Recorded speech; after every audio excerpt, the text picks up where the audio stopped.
Hey, what's going on, people? George Teague here. Just sitting out front, wanted to share a few messages with you again. I was thinking about America and how great this place has been to me and my family. And there's always so much talk about whether or not America is a great place to be, a great place to live, or um, about all the history we have, the negative stuff with slavery or wars and just the division that we have. But there's um, a part of me on the inside has to say, okay, is this really the place that you want to be? Is this a place that you want to live?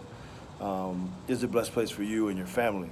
So I've been blessed and fortunate to be able to live in a lot of different places. My dad was in the military and had the ability to move around. Many of you may not know, I was born in Michigan. I've lived in a lot of different states. I had the opportunity to visit a lot of different countries, live out of the country. So I got to see a lot of different places, a lot of different cultures, peoples, um, how they react to certain things. And, it really brings you back home when you live in the United States because you get to see the differences. So I kind of want to tell you about one little story that I had because my dad was stationed in Turkey for a while. Adana, Turkey is Incirlik Air Force Base. And man, what a blessing it was to be over there, to visit, to have my wife go over, my kids, my sister, be able to see different things, their cultures, their way to eat, their way to live. And one thing that impressed upon me because I was, an 18-year-old kid, 19-year-old kid in college, um, going over to visit. And I remember when he took me down to the market and he said, "Hey, we're gonna go down here and go see how the Turkish people shop for clothes and food." And it was a very unique experience because when we got down there, we were in a small little hoopty. Uh, Me, him, and my mom, and we pulled up, parked, and when we got out, all these kids just kind of rushed us, rushed our car, and I'm kind of scared at first because they didn't really give me no warning of why all these young pups was out there rushing us at the car, and they were all like, "Pick me, pick me, pick me, pick me," and my dad tapped one on the head, bam. Um, all right, you the one, and all the rest kind of laid down. Oh, what does that mean? And I was like, we started to walk away, and I was like, Dad, what is that all about? And he was like, Hey, so I picked this kid, and he's going to protect our car. We don't have alarm system over here and things of that nature, so it's his job to kind of protect our car while we go shopping. Kind of weird, right? But as we started to walk away, I looked back, and then I saw the kids kind of teasing him and wanting to try to run up and touch the car, and he's running over and he's swinging and he's doing all this kind of stuff, and I'm like, wait a minute, my dad's like, hey man, that's what they do or whatnot. He's gonna take care of the car. We're gonna be fine. So we're gone for about an hour, or something of that nature, and we come back. Kid's still there. He's, sweating, tired or whatnot. My dad walks over, rubs him on the head or whatnot, gives him $20. And I'm thinking, whoa. Now, my mom, being the person she is, called the kid over and said, come over, slide us some more cash, and this kind of thing. But that taught me a valuable lesson, or really kind of made me think about it because we started talking about it. And he said, hey, in different countries, there's certain different needs and different things that you can have based upon your religion, your money, your skin color, your profession. And in this case, my dad said, hey, with this money we gave him, his family's probably going to be able to eat for a very, very long time. Um, because these were kids that were off the base and not on the base. So it really taught me a lot, first of all, about charity, but it also taught me a lot about Turkey and the lifestyle that they have. Now, I know I'm speaking about a little bad or darkness kind of side, but I've been to Japan, I've been to Italy, you know, been to France, lived in Germany for a while, visited South Korea, of course, been to Mexico, Canada. I mean, I've been to a lot of places, and I'm very, very fortunate. So, I'm able to kind of compare to what we have here in the United States of America.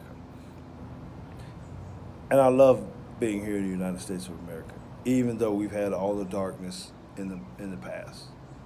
Just what I've just told you about this story about my dad and with Turkey and all that, I was also be able to talk to him about slavery and the way things were back in the day, right? So he was born in 1941, and he was around the time when they had to pick cotton and where things just weren't very good for African American people and things of that nature. And you know, we were able to kind of pick his brain. He's kind of been open about it. We don't pick too much because you can tell it's kind of a hurtful kind of thing. But he constantly reminds us that hey, that's not a time that you wanted to be there. And as macho as we want to be today, and as arrogant as we want to be today, back then, it was very, very tough times. You know, but then I see him today, 2019, and just recently, and see how he's pulled himself out of that or changed his mindset to where, you know what, he's gone bought a car, cash, bought fully cash, bought countertops, cash, lot, $6,000, $8,000 on this type of stuff. Being able to support 10 kids, 10. Now, often we try to make excuses in the day and age and say, hey, I'm struggling because of what happened back then. And I'm looking at a guy, my pops, that says, I was back then, but now this is where I'm at. Now, it might have been hurtful and it might have took a lot of work, but here's a good example of how he got out of that situation and put his family in a position to where we could succeed. Now, I don't know how that rings to you or how that settles with you. I just wonder about, hey, what are people really, really thinking when they say things like, hey, I'm going to leave America if a certain person is elected president, or if this law is passed, and how terrible it is. Man, it still is a land of freedom. Doesn't mean that things aren't hard or that things aren't tough or that that we don't have to work for things. Question is, do you want to have someone give you something, hand you something, or are you actually going to work for it? And it doesn't matter what race you are. It doesn't matter what race you are. We all still have to work for what we have. We don't have to agree on a lot of stuff, but this is what I know. I visited countries like Japan, right? And I loved it. Beautiful people, beautiful country, all kinds of stuff. But I can remember being over there, trying to go to a club, trying to get in, and they said, hey, we don't allow Americans in this establishment. Say what? That's the same kind of thing that happened here sometime, right? I can remember being over South Korea, being right across from North Korea, and listen to the generals talk and say, hey man, this is the first place that's gonna get attacked if we do go to war. You gotta learn how to put on this gas mask and protect yourself just in case something happens. Man, those are things we gotta worry about. And we're over here worried about stuff like, where do I go to school? Do we need vouchers for private schools or public schools? Do I have freedom of choice? About religion, how many times have you seen people die for their religion, getting beheaded because of their beliefs? So no matter how bad we think this is, man, we gotta rethink it. We gotta rethink it. Because it ain't that bad. The reason why I'm saying that is because we still have the opportunity to make our lives whatever we want to be.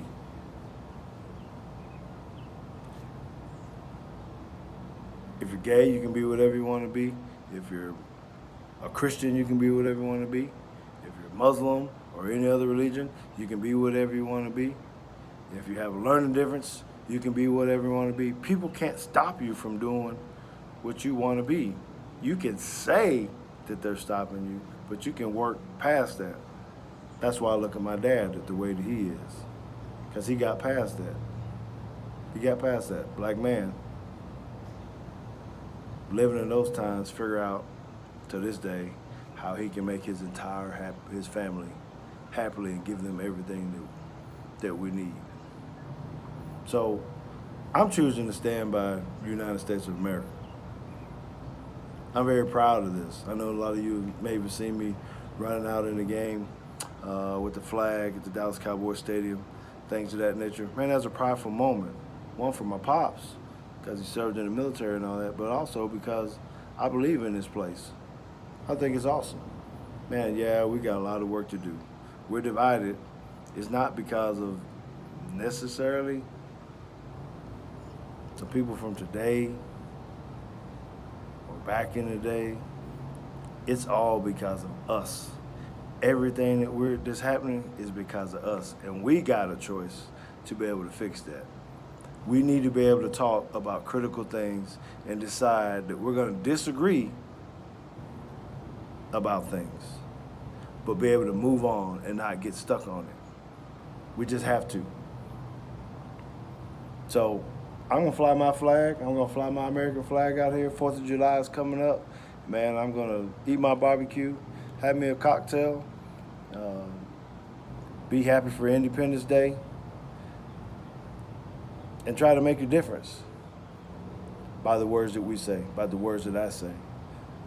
We'll have some fun, but I won't take it lightly on what's happening in our country. Man.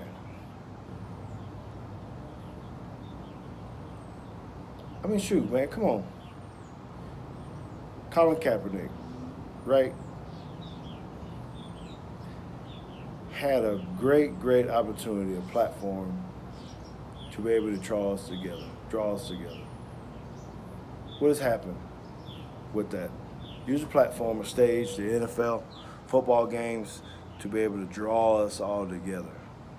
See, the problem is, although we had a great platform, what have we really done about it? It's not just that Colin Kaepernick, but what about every other leader, every other activist that says, hey, we got to be able to do this together? How many times are we just going to keep talking about it and not really put any real programs together, any real substance about how to actually make us closer together by race? Got to have solutions. People are always, I'm just going to protest, I'm going to talk about it, but they don't have solutions. So when you come with a problem, which we know there is, come with the solution. It's no different than when you're on your job, you got some issues or concerns, you can always go tell your boss, your coach, the supervisor, the manager, whoever, we got a problem. Also start thinking about what the solution can be. See if you can throw that out there. So let's figure it out together. And maybe on another episode I'll be able to talk to you about, hey, what do I think our solutions need to be about racial division and the conflicts that we have. Because I do have some thoughts on that. It's just kind of cool to be able to watch it. Now it's going to take, watch people try to figure this thing out. But we don't have those same type of issues because we don't sweat the little things. We don't sweat the little things, man. We just try to get it done. I say we, when I'm talking about we, I'm talking about the Teague family. We're just going to keep on moving, keep on trucking, try to make things happen. So, hey, listen, my name is George Teague. I am on Twitter at Teague Football, you can find my family on there too. Just hit Jada Teague, JT Teague, or Consuela Teague on there. Hey, hit the subscribe button on this one. Leave me some comments. Let me know what you want to hear. But I just want to have real talk about real issues and about real things. Sometimes funny, sometimes serious. But, man, I'm on the side of America. I'm going to be rooting for our teams, our soccer teams, our bobsledding teams, our track teams, everything in America. I'm going to hold that flag up proudly, and I'm going to say, hey, God bless Alabama football team. God bless the Dallas Cowboys. And God bless these United States of America.